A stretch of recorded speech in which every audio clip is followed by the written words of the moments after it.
بەناوی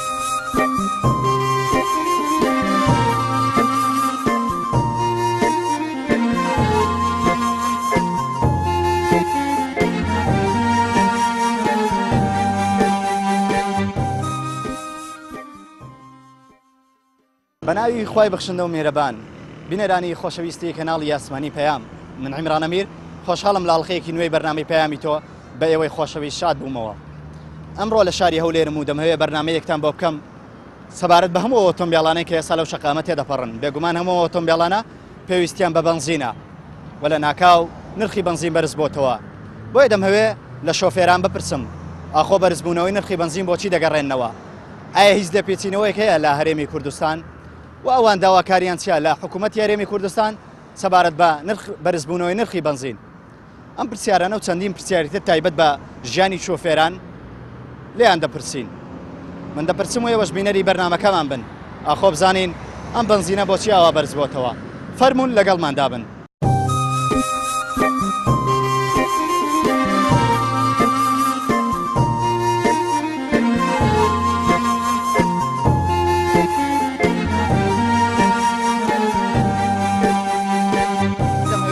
لە شۆفێران بپرسم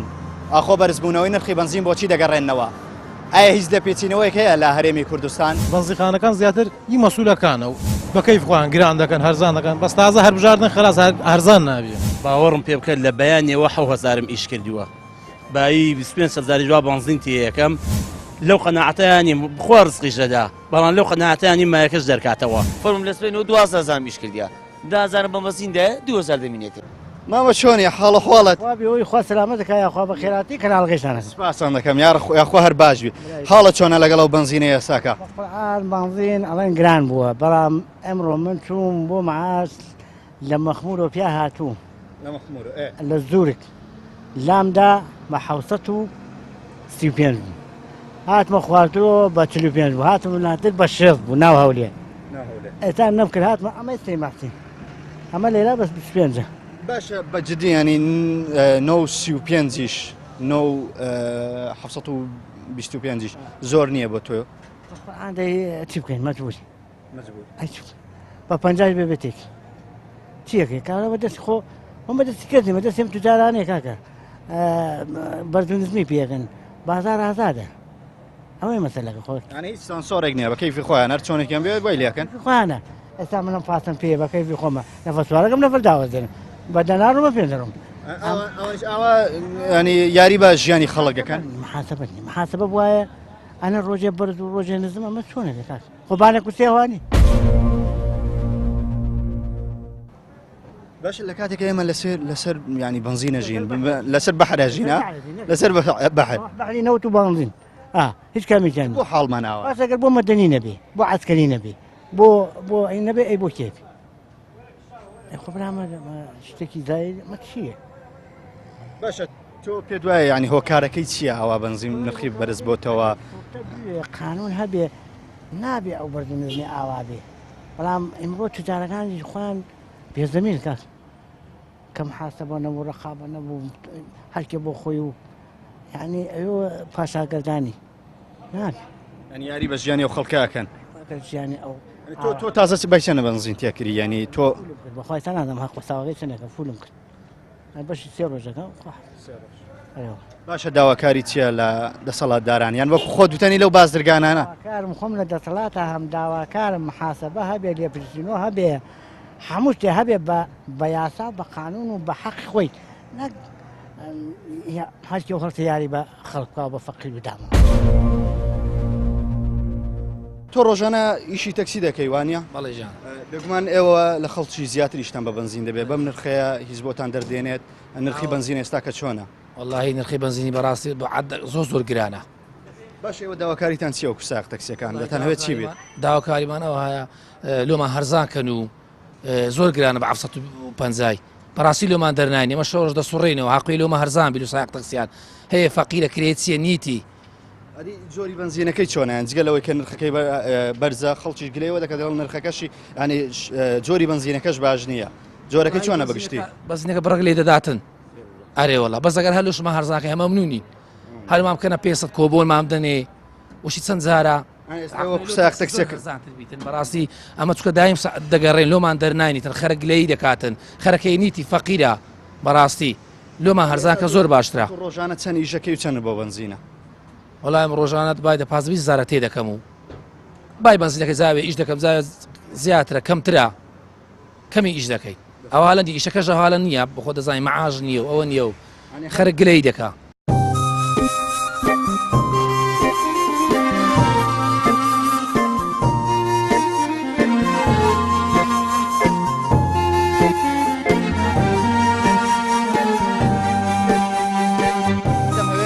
لە شۆفێران بپرسم ئاخۆ بەرزبوونەوەی نرخی بنزین بۆچی دەگەڕێنەوە ئایا هیچ دەپێچینەوەیەک هەیە لە هەرێمی کوردستان بەنزیخانەکان زیاتر هی مەسوولەکانە و بەکەیف خۆیان گران دەکەن هەرزان دەکەن بەس تازە هەربژاردن خلاص هەرزان نابێ باوەڕم پێ بکەن لە بەیانێەوە 1000 ئیش کردووە بایی 25 جواب بنزین تێ یەکەم لەو قەناعەتیانی بخوا ڕزقیشەدا بەڵام لەو قەناعەتیانی مایەکەش دەرکاتەوە فەرم لە سبەی 12 ئیش کردیا 10 بە مەزیندە 2000 دەمینێتەوە ئیشی ینی مامۆستامە و ئیشی دومیشم ساقتە سیاتی باشە مامۆستا وەزعتان چۆنە لەگەڵ بنزین گرانە هەرزانە وەڵا بنزین بەتاکید حەسب کوردستان و یعنی بنزین زۆری و نفتمانەیە تاکید بنزین گرانە زۆرش گرانە واگە بەراوردیشکێ لەگەر سعری بنزینی بەغدا یان بابرێن کەرکووک تەبعەن گرانە زۆر گرانە من با زۆر ڕات نەگرم پێی بڵێ بزان بای چەندی بنزینت دەوێ باوە ئیشەکەی خۆی بکەن وەڵای بای 3000 تێکە بنزینەکەی باتێکین بنزینەکەی باتێکین باشە پێ دوایە هۆکار چیە یعنی بنزین ئاوا بەرز بوویتەوە هۆکارەکەی لۆچ دەگەڕێنەوە هۆکارەکەت بەتاکید لە کوردستانی دەرێن مەسفی نییە مەسفای بنزین یان کەمە ئەو ڕۆژانێکە چەند لترێکی بابرێن دەردەچێن کەمە بەش کوردستان ناکە یان مابرێن حکومت بەرپرسە بەڕاستی مامۆستا تۆ مامۆستای و کەسێکی خوێنەواری ینی بێگومان لەسەر شتەکان معلوماتە هەیە باشە ینی پێ دوایە نەبوونی مەسفا ببێتەوەی بەرزبوونەوە ئاوە نرخی بنزینیانی لە ناکاوەک بەرز دەبێتەوە دێتە خوارێ بەرز دەبێت هۆکارەکەی چیە هۆکارەکەی طبعا ئەگە مەسفا زیاتر هەبا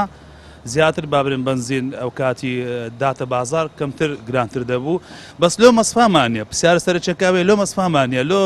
یعنی مەسفا قۆڕخ کرا لۆ بابرێن چەند کەسێک یان لۆ لایەنێک یان لەوانێ احتیمالە حزب تداخلی کردوی لۆ مەسفای زیاتردانانێن هەتا ڕێژەی لەتراتی بنزین زیاتر بکەوێتە بازار بەتاکید حکومت بەرپرسە تازە لێکەکەم پرسیارە بەخۆشت ئاماژت بۆ داێنە لای منتیقەی لای بەغدا و مووسڵوانە زۆر هەرزانترە ینی تەنانە بە 400 لێرە 750 ینی نرخەکەی زۆرە جیاوازەکەی باشە خۆ دەتوانین بنزین لەوێ بێنی بۆ لەوێ ناین والله بۆ لەوێ ناینن پرسیارێکی زۆر جوانە حکومەتی کوردی بۆ چارسەر ناکە بۆ لەگەر حکومەتی عێراق کەمە بابرێن هەرێمە چین لە بەرژەوەندیوان لەوەیە لە ئاوا بنزین نرخێر بەرزبێت بەندی حزب لەوەی دایکە بنزین بەو شێ ببینێتەوە سعرەکان بە کەیفە خۆیان بن منافەسەر نەکەوێتە بازار هەتا بۆ کەیفە خۆیان بتوانن تەسەڕف بەسەدا بکەن و احتیکار بکەن بەتاکید حکومەت بەرپرسان گیان تۆ داواکاری چیە داواکاری چیە لەو حکوومەتە بۆ بنزین لە بنزیمەتاکی داواکاریمانەیە کە سعری بنزین ئەوها گەمەی پێ نەکرێ یان بێتە خوارێ یان هەریس نەی بەلایانی کەمە وەکوەوەی عێراق لێ بکرێ سعری بنزین بێتە 500 یان 450 لەبەرەی بەتایبەتی لۆ ساختەکسەکان احتیمالە بەو شێوەی دەرنێنێ یان سعرەکە زۆرە بۆ هەموو ینی بۆ هاوڵاتی بەگشتی پێویستە واللهی بەنسبەت کوالیتی تقریبا ئێستا فەرقێکی کردێ لەگەری پێشتر بەس حاقۆ ینی کوالیتی بنزینی لە بنزخان و بنزخانە دەگۆڕێ هەندێک بنزیخانە هەیە کوالیتی باشە وەکو دەرێ سمعی بنزینەکەی باشە و ڕاستی سعرەکە گرانە بەس بنزخان و بنزخانە کوالێت دەگۆڕێ گیان ئێمەش بۆ هیواین بنزین نرخەکەی دابەزێت و لە بەرژەوەندی هەمومان دابێ و بۆ یعنی هاوڵاتیانی هەرێمی کوردستان لە کاتێکە لەسەر لە قسێکی جوانی گوتی کاکە ئێمە لەسەر بەحر دەژین لە کاتێک لەسەر بەحر دەژین سود لەو بەحرەیە ببینی بەتاکید ینی هەم ئەو قسە زۆر دەکرد ناو کۆمەلگای کوردیان ئێمە لەسەر بەحری نەفتی دەژین معقولیان نفت نەبی یان بەو شێوەی بی یان گرامی سعرەکەی گرامی بنزین بەو شێوەی بەداخەوە نەدەباوا بە خۆشەویستانم ئەوەی گوێبیستی بوون پەیامی بەشێک لە هاوڵاتیانی شاری هەولێرە کە گلەیان هەیە لەسەر نرخی بنزین و کوالیتی بنزین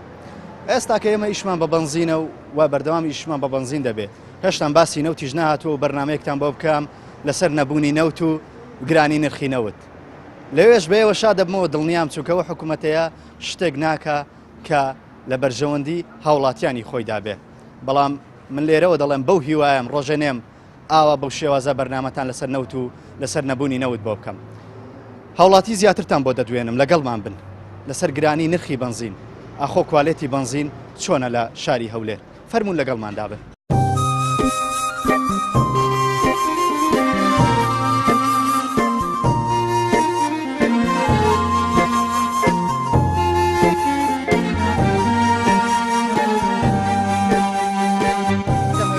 لە شۆفێران بپرسم ئاخۆ بەرزبوونەوەی نرخی بنزین بۆچی دەگەڕێنەوە ئایا هیچ دەپێچینەوەیەک هەیە لە هەرێمی کوردستان بەنزیخانەکان زیاتر هی مەسوولەکانە و بەکەیف خۆیان گران دەکەن هەرزان دەکەن بەس تازە هەربژاردن خلاص هەرزان نابێ باوەڕم پێ بکەن لە بەیانێەوە 1000 ئیش کردووە بایی 25 جواب بنزین تێ یەکەم لەو قەناعەتیانی بخوا ڕزقیش دەدا بەڵام لەو قەناعەتیانی مایەکەش دەرکاتەوە فەرموو لە سبەینەوە 12000 ئیش کردیا 10000 بە مەزیندە 2000 دەمینێتەوە باشە چۆنە نرخی بنزین بۆ ئێوە لەگەڵی شوکارەکەی ئێستاکە بۆتان دەردێنێ نەوەڵڵا قوربان بەڵام بڵین چی هەر ئەبێ ئیشکەین لە ماڵیشەوە پارە دێنین بنزینەکە گرانە وردە وردە بەرەو گرانی ژەڕوە بە 750 نەفرە سەرخی ئەڵی 3000 ئەڵێ بۆ کاگە خۆ ناچمە سلێمانی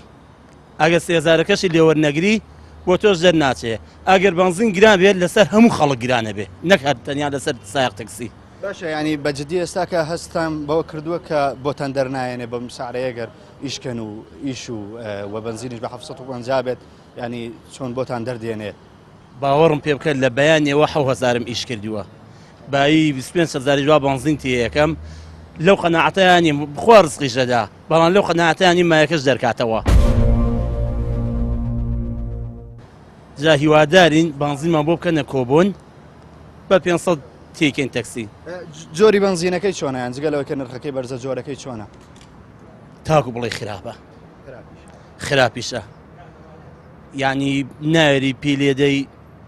هەر هاڕێک دێ نازانین ئاوەتیایەتی نازانین غازە گازە چییە بە زەوەندا ئەڵین بنزینە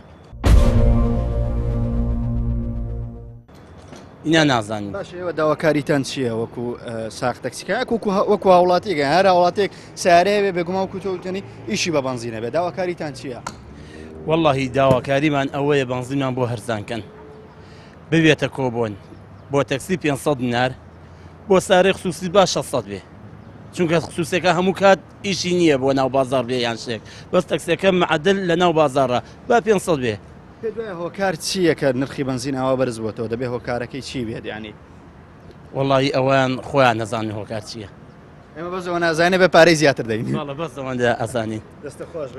بە هیواین ئێوە ساق تەکسی حسابێکی تایبەتان بۆ بکرێت لە بنزینە چکە بێگومان لە هەموو خەڵک زیاتر بنزین سەرەڤەکەن و لەوانەیە تۆ بژێوی ژیانی یانی عایلەیەکیش بەم تەکسیە دابین بکەیت وانە قەناعات کە ئێستا قسەی بکەم باوەڕم پێ ناکەی ئەو تەکسێ من بەکرێ هێناومە مانگی 3 گەڵادەم مانگی 3 گەڵادەم بە سایق تەکسێکە ئەنجا کە عایلەشم لەسرە ئەبێ بژێوی ماڵ مناڵیشی پێ دەرکەم اینجا کرێی تەکسێکە بدەم اینجا کرێی ماڵ و مناڵیش بە حەقەت ئەبێ ئەوانیش مەسرفیانەوێ کرێی بنزینیش لەولا کرێی بنزینش ئەوە هەر باسی ناکرێ باسی سناعەش ناکەی سناعە لەولاوە بووەسە سناعە برا گەورەی هەمووانە بەس زۆرم پێسەرێت ئێستا لێرە بە 725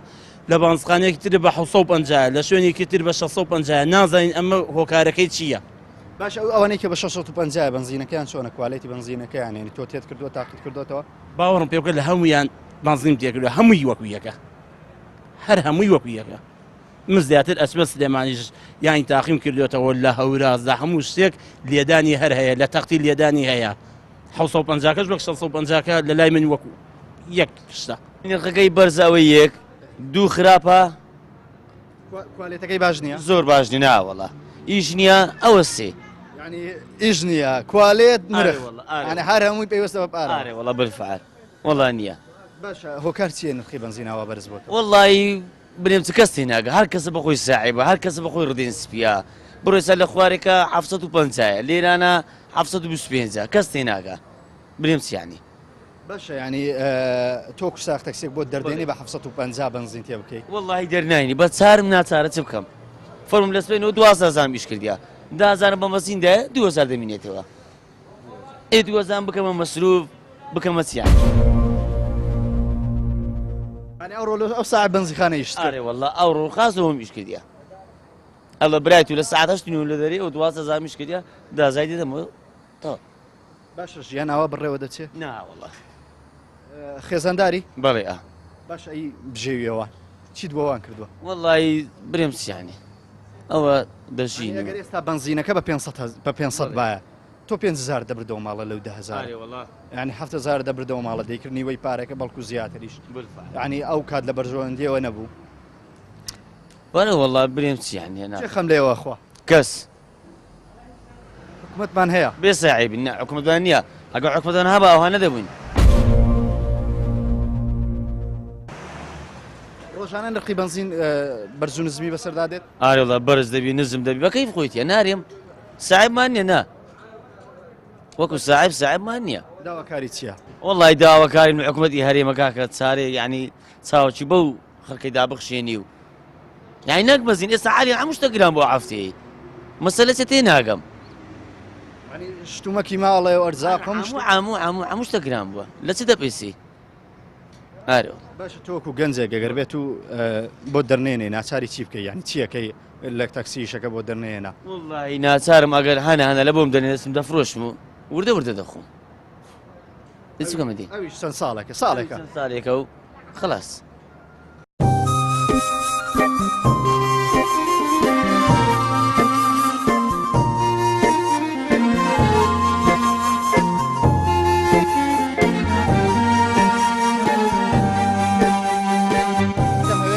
لە شۆفێران بپرسم ئاخۆ بەرزبوونەوەی نرخی بنزین بۆچی دەگەڕێنەوە ئایا هیچ دەپێچینەوەیەک هەیە لە هەرێمی کوردستان بنزیخانەکان زیاتر ئی مەسوولەکانە و بەکەیف خۆیان گران دەکەن هەرزان دەکەن بەس تازە هەربژاردن خلاص هەرزان نابێ باوەڕم پێ بکەن لە بەیانێەوە 1000 ئیش کردووە بایی 25 جواب بنزین تێ یەکەم لەو قەناعەتیانی بخوا ڕزقیشەدا بەڵام لەو قەناعەتیانی مایەکەش دەرکاتەوە فەرم لە سبەینەوە 12 میش کردیا 10 بە مەزیندە 2000 دەمینێتەوە هەم بنزینەکەش خراپە ینی ئەو بنزینە باشە نیە سعرەکەشی زۆر گرانە کرێژ هەروەشی خۆیتی مەزەرن کابرا لە کەنزانی دەرێ بم بە هەولێر ناو بازار 3000 ئەگە زۆری بدە 4000دا ئەنی کرێ هەر وەک خۆیتی و بنزینیش گران بووە خۆیتی بنزین ئێستا بە چەندیە ینی 725 750 735 کەمترە ئەوە ئەنی باشە بە 750 یعنی ئەوە نەفرێک هەرگرم بیبێ بازار لە کەس نەزان نزیک چەند بنزینت دەڕوە تقریبان بای چەند لتر دەڕوە لۆ بازار تقریبان نێزیک لتر و نیوەک ئەو هادەخوا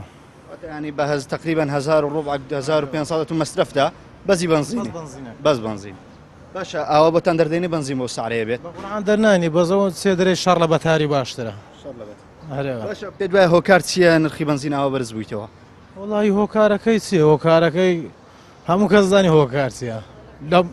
پردێ بستە ڕێیەکە بە 450 لێرە بە 750 بنزیخانەکان زیاتر مەسوولەکان بەڕاستێ ئی مەسوولەکانە و ئەوانش قازانجەکە لەوان ئەوجا بەکەیف خۆیان گران دەکەن هەرزان دەکەن بەس تازە هەربژاردن خلاص هەرزان نابێ ئەنی هیوایەکت باڵبژاردن بلۆی نرخی بنزین دابەزێت ئارێوەڵە هیوایەکی زۆرم پێ و بەران تازە هەرزان نای باوەڕ ناکە باشە تۆ ڕۆژانە چەندت بۆ بنزینە چەند ئیشەکەی ینی بەگشتی ئەمن دوونێ نێڕوانە تێم کردیا ئەوە ئێستاگەش تێ دەکەن تەماشای عەدا دەکەیکە ئەو با 13000 تێ کردیان ینی لە دوورانێ و ڕانێەوە چەند ئیش کردیە تقریبان وەکو تقریبی ئەوە ئەو دانەی 20000 میش کردیا ئەوە 13 لۆ بنزینی دوونێ دانێوارەکەش 10000 میش کرد ئەوە 13 لۆ بنزینی بەس بنزین ئارێ بۆ 14000 ینی تۆ تقریبان 16000 نیواونی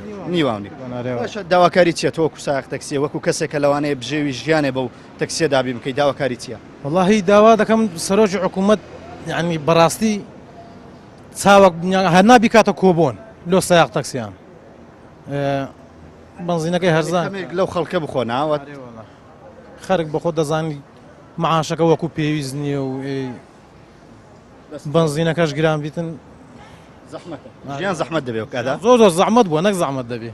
خۆشەویستانەمەوەی گوێبستی بوون سەرنجی شۆفێرانی شاری هەولێر بوو کە گلەیەوە دەکەم بەڕاستی نرخی بنزین زۆر بەرزە و ئەوان ئەگەر ئاوا بڕوا بەشێک لە سایق تەکسیەکان وتیان دەبێت سیارەکەی خۆمان بفرۆشین و بیکەین بە مەسروفی ژیانمان خۆشەویستانە مەڵقەیەم جارم پێشکەشکردن بەو ئەندازایی بوو بێتە جێگای ڕەزامەندیەوەی خۆشەویست تاڵقەیەکی تر و تەوەرەیەکی تر لە شاری هەولێر بەوەی خۆشەویست دەمەوە بەخوای گەورەتان دەسپێرم خواتان لەگەڵ.